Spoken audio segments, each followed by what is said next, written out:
다음은 법령보충적 행정규칙입니다. 앞에서 배웠던 법규명령 형식의 행정규칙이 뒤집어져 있죠. 왜냐면 얘는 법령의 내용을 보충하고 있어요. 법령의 내용이란 말 자체는 법령은요 국민의 권리 의무를 규율하는 법규상을 정하는 거죠. 그렇지만 형식은 행정규칙입니다. 형식은 행정규칙이에요. 자, 앞에서 배웠던 것과 비교를 해보면 법규명령 형식의 행정규칙은 쟁점을 찾을 때 쟁점 추출이 있는데 두 가지만 해결하면 된다고 했어요. 시행령 별표, 숫자는 뭐 여러 가지가 붙을 수 있어요. 뭐 23이든 7이든, 또는 시행규칙 별표, 그리고 내용 자체가 제재 처분을 정하는 제재 처분의 기준을 정하고 있다. 그럼 뭐가 된다고 했어요? 법규명령 형식의 행정규칙이죠. 보통은 법률에서 대통령령이나 총리령, 구령으로 위임을 합니다. 법령보충적 행정규칙은 더 쉬워. 법률에서요 고시로 정한다 이렇게 돼 있어요. 주의할 것만 하면 장관이 정한다 이렇게도 써 있어요. 선생님, 법에 장관이 정한다고 하면 장관이 불령으로 정할 수 있는 거 아닙니까? 아니에요. 불령으로 정하려면 입법자가 불령으로 정하라고 위임 형식을 지정을 해줘야 돼요. 근데 장관이 정한다고 하면 장관이 고시훈령 예규로 정하는 거예요. 장관이 불령으로 정하려면 입법자가 불령에다 직접 위임을 해줘야 됩니다. 따라서 고시로 정한다, 장관이 정한다, 또는 장관이 고시한다. 지금 제가 쓴 건 실정법에 있는 표현들만 쓴 겁니다. 이번까지 갈 필요도 없어요. 법률에서 고시로 정한다, 장관이 정한다, 장관이 고시한다. 그러면 이게 법령보충적 행정규칙인 고시가 되는 겁니다. 이걸 왜 헷갈려 해? 이거 물어봤는데 이거 쓰는 사람이 있고, 법령보충적 행정규칙 물어봤는데 이거 쓰는 사람 꼭 나와. 사시행시에서 시험 문제 내보면 꼭 3분의 1 정도는 잘못 써요. 법령보충적 행정규칙은 행정규칙의 형식으로 법령을 보충하는 겁니다. 아니, 국민의 권리의무를 규율하려면 법규명령의 형식으로 해야 될 거지 왜 행정규칙을 하느냐. 행정규칙은 제정 절차가 간이해요. 굉장히 간단해요. 행정규칙은 원칙적으로 공포가 효력 발생 요건도 아니에요. 그냥 장관이 오늘 고시해버리면 돼요. 내일부터 직접 시행할 수 있습니다. 행정수에 탄력적으로 대응할 수 있다. 그리고 법령의 구체적인 내용은 그 법을 집행하는 그런 집행하는 공무원들이 직접 정하는 게 더 낫겠다는 거죠. 그래서 이런 경우에는 실무자들의 전문성을 활용한다는 의미를 갖고 있습니다. 자, 법령보충적 행정규칙을 줄여서 법령보충규칙 이렇게도 써요. 행정기관의 상위 법령에 위임을 받아야 되는데 이거는 포괄이행 금지원칙이 당연히 적용됩니다.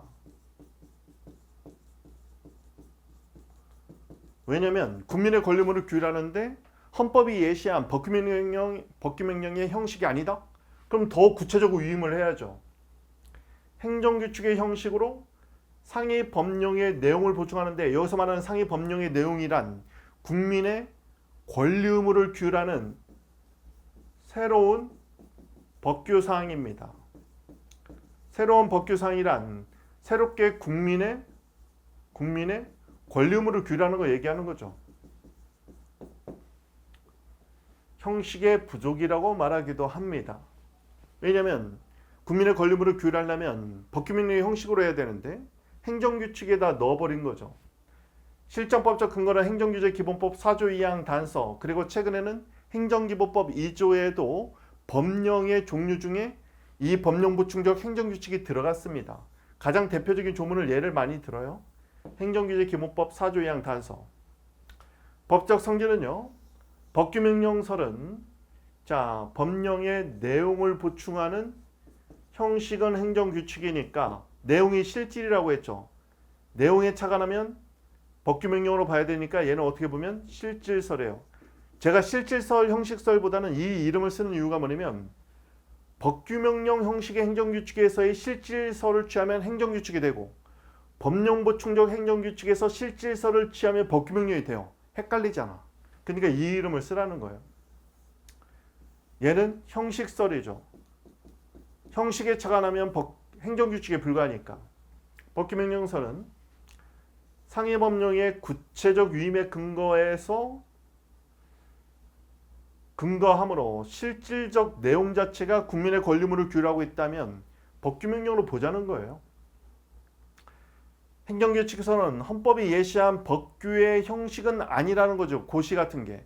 고시훈령 얘기는요. 헌법의 근거를 갖고 있지 않아요. 그리고 행정규칙을 제정하는 건 법적 근거도 필요 없습니다. 왜냐면 우리들끼리 그냥 기준을 정해 놓은 거니까.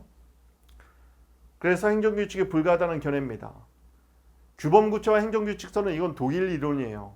아직 법규범이 정확하게 그 내용을 형성하고 있지 않을 때 규범을 구체화시키는 행정규칙은 규범의 일부로서 취급돼야 된다. 그런 말입니다.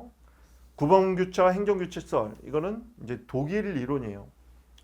위헌무효설은 야 국민의 권리물을 규율하는 걸 법규명령이 아니라 행정규칙으로 하면 그거 위헌이야.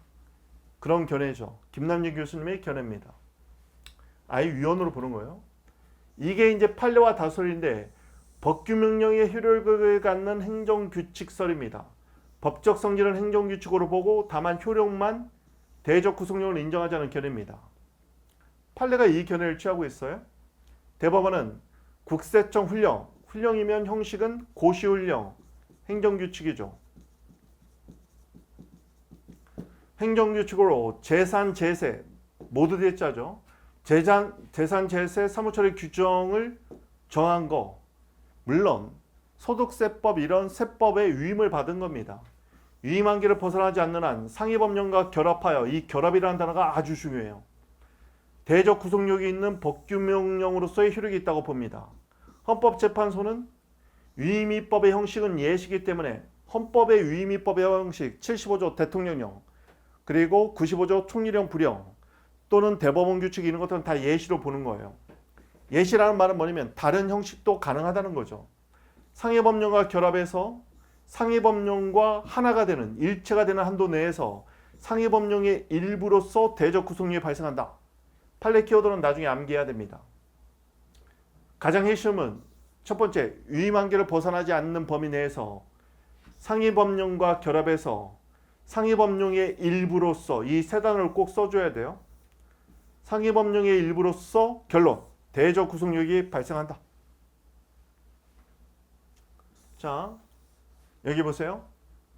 법령 보충제 행정규칙. 자 과거에는 깨지 못하는 틀, 인식의 틀 이런 걸 우리가 도구마라고 부르죠. 법학적 도구마가 있었는데 뭐냐면 법적 성질과 효력 간의 관계입니다. 만약에 법령 보충제의 행정규칙을 법규명령으로 본다면 대외적 구속력이 인정돼요. 그런데 만약에 행정규칙으로 본다면 대적 구속력이 인정되지 않아요. 그래서 대적 구속력이 중요한데 대적 구속력을 결정하기 위해서는 그 법적 성질이 중요했단 말이죠. 이게 이론적 도구마에 빠져 있었어요. 즉 대적 구속력을 인정하려면 법규명령으로 봐야 돼. 대적 구속력이 인정되지 않으면 행정규칙이야. 대적 구속력을 인정하려면 법적 성질을 법규명령으로 봐야 됐던 거예요. 이 틀에서 벗어나지 못하는 이론적 도구만을 깰 때 뭐라고 얘기했느냐? 첫 번째 잘 보세요. 법령 보충제 행정규칙은 일단 법적 안정성 측면에서 국민이 볼 때는 고시로 정하고 있잖아요. 따라서 법적 성질은 법적 안정성을 위해서 형식에 따라서 보자는 겁니다. 그럼 형식은 보니까 고시훈령 행정규칙이네요. 따라서 법적 성질은 행정규칙으로 보는 겁니다. 그런데 효력은 대적 구속력을 인정하고 싶은 거예요. 여기로는 가는 길이 없었는데 길을 만들었을 때 이 길이 뭐냐면 상위 법령과 결합입니다. 행정규칙 자체는 대적 구속력이 없어요. 그런데 이 행정규칙인 고시 등이 위임을 해준 상위 법령과 결합하여 행정규칙이 상위법령의 일부가 된대요. 그래서 상위법령의 일부로서 대적 구속력이 있는 법규명령으로서의 효력이 있다. 그래서 이 결합이라는 단어가 그래서 중요한 거예요. 법령보충제 행정규칙은 판례는 결국 법적 성질은 법적 안정성을 위해서 형식에 착안하여 행정규칙으로 보는 겁니다. 법적 성질은 행정규칙이나 위임을 해준 상위 법령과 결합하여 상위 법령의 일부로서 대적 구속력이 발생하는 법규명령으로 보겠다는 내용입니다. 기가 막힌 거죠. 이런 이론을 구성할 수 있는 사람이. 따라서 상위 법령과 결합하여 일체가 되는 한도 내에서 상위 법령의 일부로서 대적 구속력이 인정된다. 왜? 상위 법령의 내용을 보충할 권한을 위임받았잖아요. 그 내용을 고시가 정하면 상위 법령과 결합하면서 대적 구속력이 인정되는 겁니다. 여기 보세요. 590채 출제가 됐던 거. 우리 경감시험에 지금 2년 교수 출제 경향을 보니까 590채에서 과거에 출제됐던 내용들이 있어요. 여기 봅니다. 약사법에서요. 약사법 제 조. 제4항. 자, 한의사에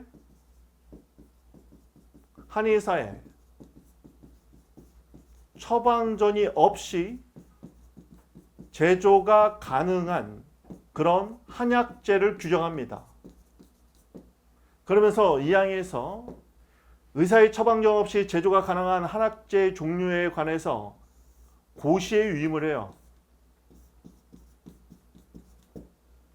그래서 이 고시에 따라서 약사법 규정에 따라서 보건복지부 고시가 정해집니다. 그래서 처방전 없이 제조가 가능한 한약재 100가지가 지금도 있어요. 자, 예를 들면 쌍화탕, 솜생이 많이 먹는 충명탕, 10점 대보탕 이런 것들은 이제 의사의 처방전 없이도 제조가 가능합니다. 그런데 여기 보세요. 근데 약사법에서는요. 약사법에서는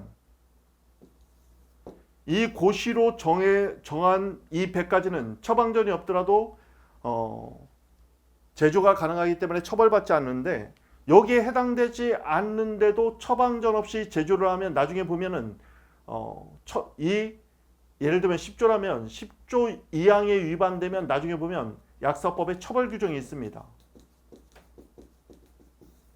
자, 그러면 우리가 수험생이에요. 머리가 좀 똑똑해지라고 충명탕을 먹습니다. 이 보건복지보고시에 충명탕이 들어있었어요. 그러면 충명탕은 한의사의 처방전 없이도 얼마든지 조제가 가능하죠. 그런데 어느 날 고시에서 얘가 빠져버렸어요. 그런데 아니 괜찮아. 한의사 처방전 없이 나 저 먹을 거야. 그러면 이것을 조제한 사람도 그렇고 나중에 처벌받습니다. 자, 보세요. 약사법, 법률이죠. 법률의 위임을 받아서 고시로 법령의 내용을 보충했는데 처방전 없이 조제가 가능한 한약재를 고시로 위임했는데 고시의 내용이 정해지기 전까지는 알 수가 없어요. 그리고 이 고시에서 정한 이 100가지 한약재에 들어갔을 때와 안 들어갔을 때 국민의 권리 의무에 직접 영향을 미치죠. 그리고 만약에 이 고시에 포함되어 있지 않은데 처방전 없이 제조해서 판매하고 그러면 처벌받아요. 즉, 이 고시는요. 법률의 위임을 받아서 법률의 내용을 보충하고 있습니다. 그리고 형식으로 보면 고시훈령이니까 행정규칙인데 내용은요. 법규사항이에요. 왜요? 여기서 정한 내용이 국민의 권리를 제한하거나 의무를 부과하는 내용이에요. 이게 바로 법령의 내용을 보충하는 행정규칙이다 해서 법령보충적 행정규칙이라고 부르는 겁니다. 시험에서는 이렇게 고시로 정한다 이런 식으로 되어 있어요. 고시로 정한다. 그리고 고시에서 정해진 내용이 국민의 권리를 제한하거나 의무를 부과하는 법규사항이라는 내용입니다. 자, 검토 한번 봅니다. 헌법상 위임위법의 형식은 예시다. 이 말이 왜 자꾸 나오냐면 이런 비판이 있었어요. 법령보충적 행정규칙은 행정규칙의 형식으로 국민의 권리 의무, 즉 법규사항을 규정하고 있는데 이건 헌법 위반 아니냐. 왜냐면 고시훈령 같은 건 헌법에 근거가 없거든요. 그럴 때 뭐라고 얘기했다. 헌법상 위임위법의 형식은 예시이기 때문에 예를 들어 설시했다는 거예요. 따라서 위임위법은 입법자가 자유롭게 고시 등으로 위임위법의 형식을 정할 수도 있다는 얘기입니다. 예시로 봤기 때문에 고시 등의 국민의 권리물을 규율하는 법규사항을 위임하는 것이 합헌이 되는 거예요. 다음, 입법자의 규율 형식도 입법자가 규율 형식도 선택할 수 있다. 즉 대통령령에 위임할 수도 있고 또는 총리령 부령에 위임할 수도 있지만 고시 등으로도 위임할 수 있다는 거죠. 입법자의 선택권이 있다는 겁니다. 그리고 법령보충 행정규칙의 현실적 필요성. 왜? 행정수요에 탄력적으로 대응해야 될 필요가 있는 거죠. 게다가 최근에 제정이 된 행정기본법 4조 2항 단서에서는 단서를 고려할 때 여기 보면 법령의 종류에 법률 등의 위임을 받은 행정규칙을 포함하고 있어요. 그리고 수권법령과 결합해서 법규명령의 효력이 있기 때문에 국회 입법 원칙에도 반하지 않습니다. 왜? 행정부에서 행정입법 형식으로 광해 행정입법으로 만든 고시훈령 예규 그 자체가 법적 성질이 법규명령의 효력을 갖는 것이 아니라 법규명령의 성질을 갖는 것이 아니라 상위법령과 결합하여 대조 구성력이 있는 거죠. 상위법령, 즉 법률로부터 시작하고 있는 거죠. 자, 행정규제기본법 4조 2항 단서 기억하시고 최근 제정된 행정기법법 2조 1항 2조 1호 가목. 자, 제 몇 조? 보통 조, 이건 항이죠. 1, 2, 3은 호. 가나다는 목이죠. 그래서 조, 항, 호, 목. 가나다라. 그러면 가목, 나목, 다목, 라목 이렇게 쓰죠. 법령의 위임을 받은 행정규칙을 법령에 포함시키고 있어요. 행정기본법 2조 1호 가목. 가나다라에서 갑니다. 근거 행정규제기본법 4조 2항 단서, 행정기본법 2조 1호 가목. 이거 두 개는 좀 암기가 필요하네요. 자, 법령보충 된 행정규칙의 한계. 법령의 수권, 법적 근거가 있어야 돼요. 법령의 수권을 받아야 되고 이거는 개별 구체적 위임, 즉 포괄적 위임은 안 됩니다. 위임은 내용뿐만 아니라 위임의 형식도 준수해 줘야 돼요. 따라서 대통령령에 위임했냐, 총리령 부령으로 위임했냐 이것도 중요합니다. 상위법령에서 시행규칙에 위임했음에도 고시 등 행정규칙으로 정하는 경우에는 법규명령으로서 대적 구속력을 인정할 수 없다. 이건 무슨 사안이었냐면 국법이 있고 이걸 아예 뺏어야 할까요? 자, 국법에서는 법률에서 고시로 위임을 했습니다.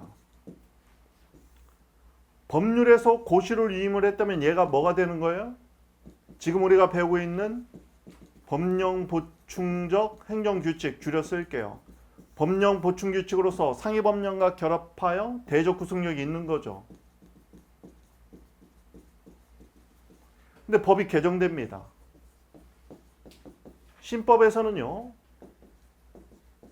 고시로 위임했던 이것을 총리령 부령으로 정한다.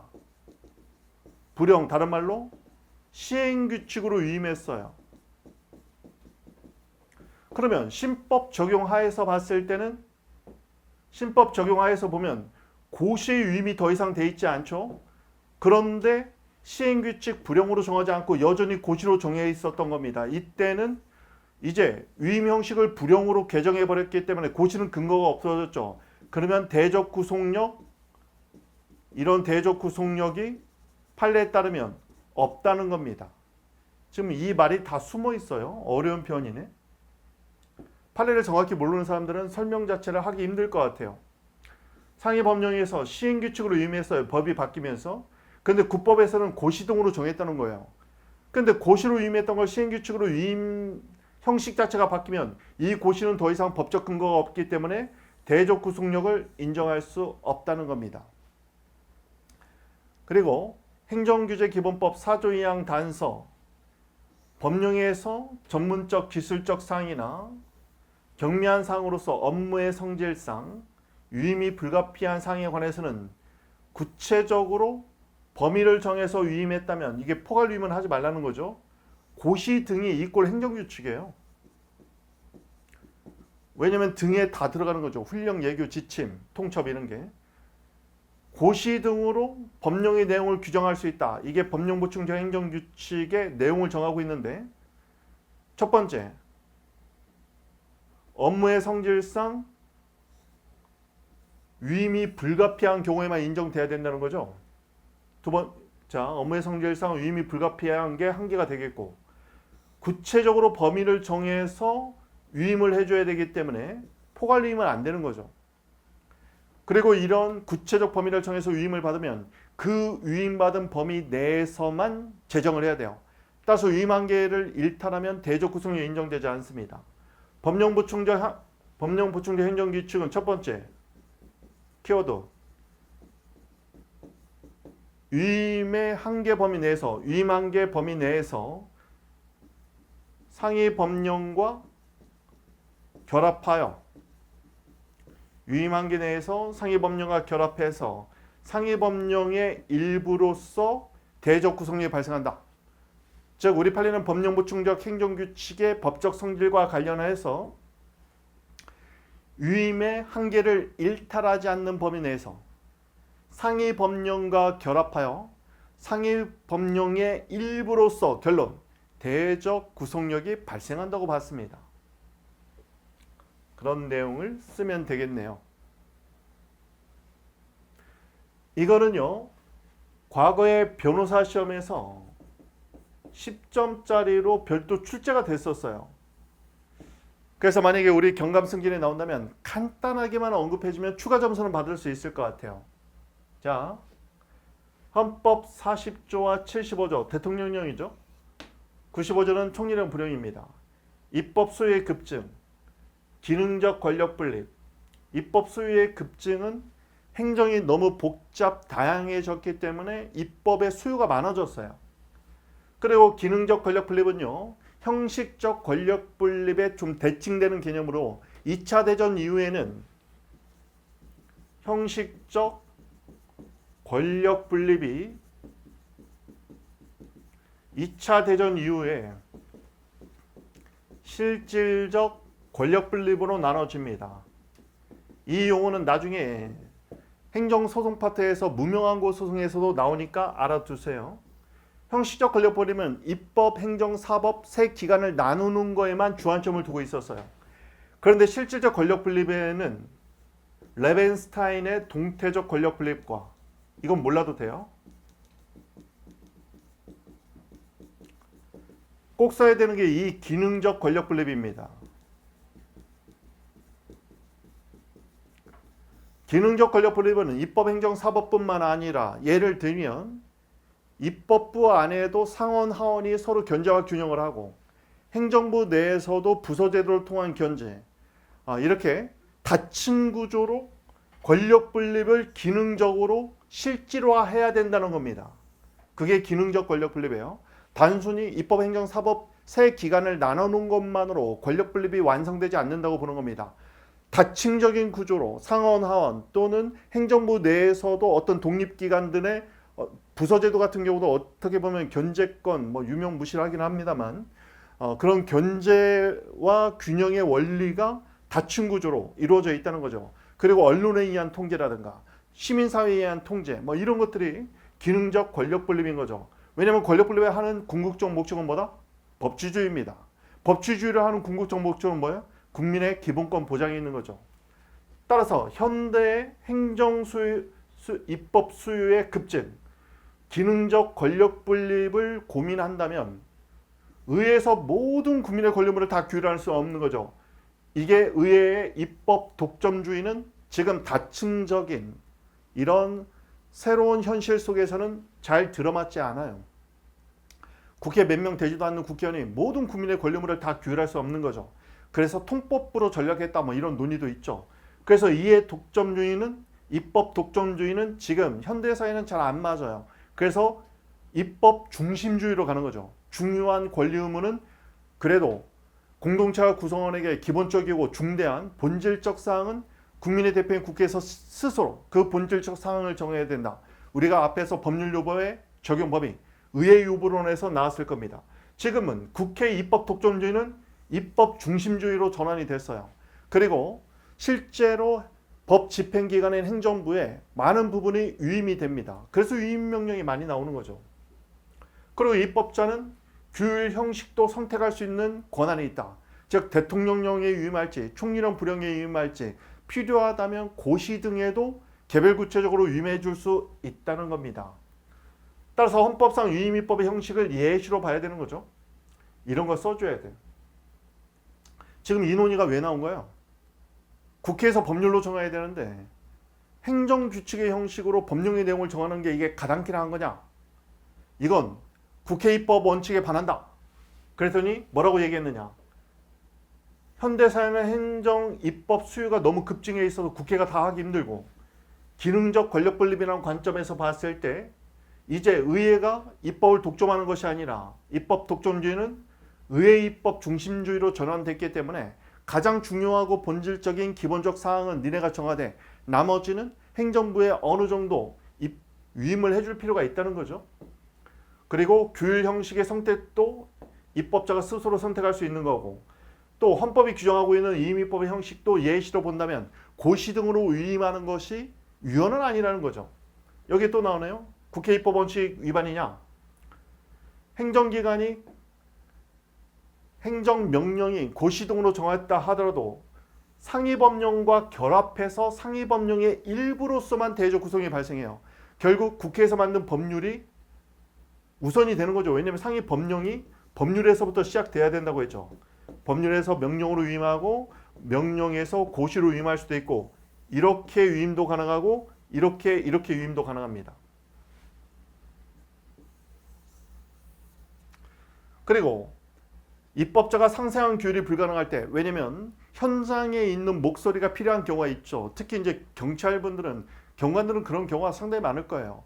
탁상 공론이 되지 않기 위해서 현장의 목소리에 귀 기울이고 현장의 요구를 입법적으로 반영하는 그런 장치가 필요한 겁니다. 그걸 해주는 게 바로 법령부 충돌 행정규칙인 거죠. 법률에 의한 상세한 규율이 불가능하거나 극히 전문적인 식견에 좌우되는 경우에는 그런 전문적 기술적 사항에 관해서 혹은 또 경미한 사항일 때 업무 성질상 위임이 불가피하다. 그러면 그런 부분에 한해서는 행정부에서 법령의 내용을 직접 보충할 수 있는 권한을 일부 줄 필요가 있지 않겠느냐. 다만 포괄위임 금지 원칙은 적용된다는 것이죠. 자, 이런 것들을 간단하게 써주면 추가 점수를 받을 수 있겠고 사례 문제에서는 법령부 충족 행정규칙의 법적 성질, 즉 법규명령으로서의 효력이 있는지 법규명령으로서의 효력이 뭐예요? 법규성, 다른 말로 대의적 구속력이죠.